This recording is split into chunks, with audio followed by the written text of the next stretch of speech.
asxaabay meel kastoo naga daawanaysaa ku soo dhawaada mar kale iyo mid ka mid ah barnaamijyada aan idinkugu talagalnay waa barnaamijkeennii labaad maanta waa Arbaco taariikhduna waa 3 bisha 6 sanadka 2026 wararkii soo kordhayayna barnaamijka ku faahfaahinayna intaynu kala maqnayn xaaladda gobolka bariga dhexe ugu horeyn waxaynu ku bilaabaynaa hadallo kulul oo ay isdhaafsadeen Israa'iil iyo Iiraan haddaba Israa'iil oo markan sheegaysa in dagaalka Iiraan dib loogu noqon doono iyo Iiraan oo jawaab kulul arinka ka bixisay haddaba marka hore aanu ka hormarno abaanduulaha ciidanka Israa'iil oo goordhow hadlay waxa uu sheegay Israa'iil inay diyaar u tahay in dib loogu laabto dagaalka dhan ah Iiraan abaanduulaha ciidanka Israa'iil ninka la yiraahdo Eyal Zamir waxa uu sheegay in ciidamada badda Israa'iil ay door muhiim ah markan ka ciyaari doonaan dagaalka cusub ee la gali doono Iiraan dhanka kale waxa uu sheegay in ciidamada baddu ay markaa ay si wanaagsan u gudan doonaan waajibaadkooda markan u fiirsada wuxuu leeyahay markan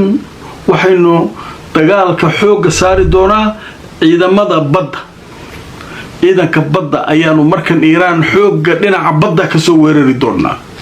waxa dhahay Israa'iil marka tabar ma ku gaartaa Mareykanka may isaga badii wax ku qaadi la ma Ingiriis ku gaartaa may ma Faransiis ku gaartaa may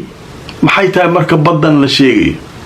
marka sheekaas waa nuusantahay laakiin barkiiba waxa uu soo jawaabay ninka wasiirka arrimaha dibadda ee Iiraan haddaba waxa la yiri Caraaqji wasiirka arrimaha dibadda Iiraan waxa uu sheegay waynu ka jawaabi doonaa u dhaay fal kasta oo gardarro ah oo nala ku soo qaado wasiirka arrimaha dibadda Abbas Caraaqji waxa uu sheegay ciidankoodu inay markaa iska difaaci doonaan weerar kasta oo kaga yimaada sida uu yiri kuwa cadawga ah wasiirka arrimaha dibadda ee Iiraan Abbas Caraaqji waxa uu sheegay ciidamadeenu waxay qaadayaan weeraro difaac ah oo ka dhan ah goobaha uu Mareykanku joogo ama uu doonayo inuu ka weeraro maraakiibta rayidka ah ee maraya badda iyo in uu ku xadgudbo xabad joojinta waxa si degdeg ah oo go'aan leh uga jawaabi doonaa fal kasta oo gardarro ah oo annaga naga dhan ah ee nala ku soo weeraro ayuu yiri wasiirka arrimaha dibadda ee Iiraan Abbas Caraaqji marka hadallo kulula marka la isdhaafsanaya ninka saana yeelaya kana yeelaya aday ku tala marka waxa leeyahay nooc min al-tactic waa tactico waay nin la wareysanayo aad uga helay wareysigiisa General Ilyas Al-Handa alirada waa muhallil askari nin arimaha militariga falanqeeyo waay jazeera wareysanaysa waxa la yiri hadalka abaanduulaha ka war ninka la leeyahay Zamir hadalkan uu leeyahay badda iyo maraakiibta wuxuu yiri horta inaad mid fahamtaan isku day annagu waxaan yiri rag military isaguna waa general aniguna waxaan ahay general okay nin general khidadiisa iyo dagaalkiisa iyo meesha uu wax ka weeraray ma sheeguna dhageysta badanka saana yeela maraakiiba isticmaala marka wax ka jira maluna Iiraan waxay la timid uu maqlay gantaalo halis badan oo difaaca hawada marka wuxuu rabaa inuu annaga badda ka imaanayna badda inay xoog saarto marka waxa annagu fahamsanahay yiri generaalada Iiraan miyaanay fahamsanay yaa loo sheegaa waxaas marka nin dhan oo abaanduulaha ciidanka Israa'iil dagaalkan ku laabanayna markan badda xoog saarayna bad may haystaan u dhayn markan ayaga dhanba hawada ku noolyiin diyaarada dagaal bas isticmaalaan laakiin waxa khalkhal ku jira ka cabsanayaan gantaalahan Iiraan way la timid lalay marka wuxuu yiri dadkii marka wuxuu khaldaa raayul caamkii uu khaldaya marka taasday wax caam waa la ogyahay Iiraaniyintuna kulli waa ogyihiin saanagu aqli u leedahay ayaguna aqli ka badan u leeyihiin maadaama dagaalkii ay ku jiraan marka hawshaas sidaasuu ku tacliiqiyey. dhanka kale ninkii Trump ahaa isaguna waraysiyo isdaba jooga bixinaya saacadii la soo dhaafay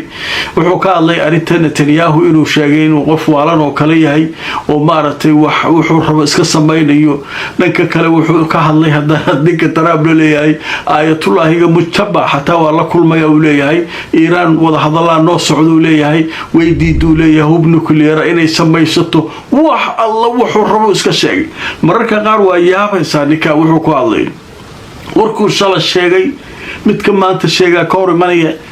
midka maanta u sheega bari midka u sheega lama socdo. marka sheekada marka waalidaa socoto. dhanka kale Netanyahu ayaa isaguna hadlay wuxuu leeyahay Iiraan weli ma go'aansanin inay heshiis ka gaarto nuclearkeed. maraykanka waa la goynayo ninka Trump waa loo cag wareejinayo halkan odaga ma fahamsana kula Iiraan marka arrinka maba ogolaaninba weli nuclearkeed inay haysatay rabtaa sidee ku dhici kartaa. marka hawshaas halkaas marka maraysa. dhanka kale waataan barnaamijkeygii hore ku soo qaadanay idinkuna aad la socoteen in maraykanka saldhigyadiisii Kuwait iyo Bahrain iyo ku yaalay si fiican nagta looga saaray. maraykanka waa ka hortagnay gantaali saana yeelna soo laha Kuwait markii dambe sheegay. hadda Kuwait waxay leedahay naag Hindiya oo dadka ku nool Kuwait ayaa dhimatay 60 dad ku dhowna way dhaawacmeen. khasaaraha droniska iyo gantaalihii maanta lagu weeraray Kuwait gaar ahaan airport. marka maraykanka wuxuu sheegay maxaa weeyeen waaba weerarnaa ka gantaalaan maraykanka dhaxan isaga duubay kana sameeyay maxay tahay meesha media xataa lagu dagaalama media marka beetiya baa shaqay weys. Kuwait waxay leedahay nagtaabana la ka saaray maxay tahay waxa uu ninka sheegay. haddaba marka aad tusoo wararkii ugu dambeeyay goordhaweyd Al Jazeera ay qortay ciidamada Kuwait waxay sheegeen inay dhimatay haweeney jinsiyadda Hindiya haysata oo iyadu deganay dalka Kuwait sidoo kale dad fara badan inay ku dhaawacmeen oo marka weerarkii maanta dhacay sida ay goordhow faahfaahiyeen ciidamada Kuwait 13 gantaal oo nooca balastiga iyo 17 diyaaradood oo drone ayaana ku soo weeraray dheen maanta.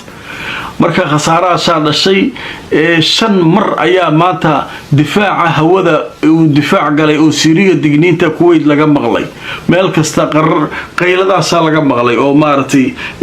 iska jiraayda ayaa laga maqlaalay. marka wararkaas waxay ahaayeen kuwii ugu waaweynaa ee soo kordhay intaynu kala maqnayn. haddaba qadar xayisiisa kadib waxaan gali doonaa wixii akhbaar markale asxaabay meel kastoo daga daawanaysaan ku soo dhawaada barnaamijkeennii labaad. maanta waa 4 qaybihii ugu dambeeyay barnaamijka aynu maraynaa. haddaba wararka soo kordhay waxaa ka mid ah wasiirka arrimaha dibadda ee Maraykanka ayaa ka hadlay wuxuu leeyahay maanta kulan kale yeelan doonaan Lubnaaniyiinta dawladooda iyo Israa'iil go'aamo inay ka soo baxaan waa la filayaa muhiim ah.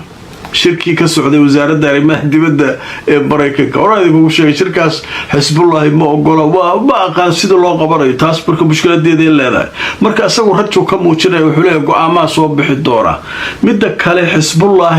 3 weerar oo kala duwan ayay waxay yiraahdeen ayaynu saacadihii la soo dhaafnay ku qaadnay goobo ay joogeen ciidanka Israa'iil. marka waxa leeyahay Hezbollah aad waxay isaga ilaalinaysaa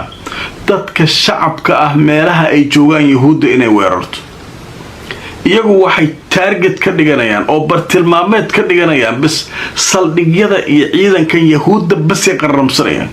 intaas waxay diidayaan alwile inay Israa'iil marmarsiyo u hesho dad reydana la kalaayay inta baxdo bambooyin dad masaakiin oo Lubnaaniyiin isaga layso caasimadda iyo dhulka tagto. marka nimankan waxay taageen kuwaanaaba naga badan kuwaan xuduudka ka soo gudbay oo Lubnaan soo galay ayaanu maalin walba 100-200 aynu qaramsanaynaa iyaga marka dambe iska carari doona. marka wararkaas ayaguna soo kordhay qaybaha dambe. xaaladdu marka way kacsantahay Lubnaan wali dagaalkii uu socdaa wixii warar soo kordha barnaamijyada dambe ayaanu idin kula socodsiin doonaa. like gareeyo share gareeyo barnaamijka meel kastoo aad joogtaan intaan markale kulmayno hadii alla idmo iyo barnaamijyo kale